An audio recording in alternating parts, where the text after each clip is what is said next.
January 29th, 1988.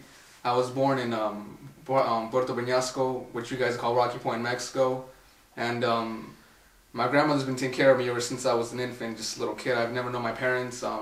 They've been in and out of jail. They were abusing alcohol and drugs. So ever since then, I don't even know them. I know nothing about them. So she's been taking care of me ever since then. And we came here back in 1995 when I was about 6 years old.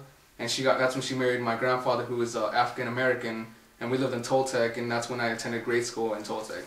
When I was 11, me and my grandmother, we went to Mexico to look for any family members, mainly my mom and dad, but just pretty much anybody, I mean aunts, uncles, anybody, you know, just find anybody, but we couldn't get in contact with we couldn't find any of them. So then we came back, you know, and obviously just kept on living our lives. And then a few years later, when I was 16, unfortunately, she passed away. And after that, I was forced to live with my grandfather, my step-grandfather. And while I was attending high school, one day, I went to school, I came back, and then just the house was all trashed up. It was a mess. I mean, I didn't even know what happened. I came back, and my documents were all gone, my birth certificate, my medical records, school records, my clothes. They even took my grandmother's ashes. And my grandfather was nowhere to be found. I haven't spoken to him since then. So, and so the next day I went to school, and I told my friends about what happened.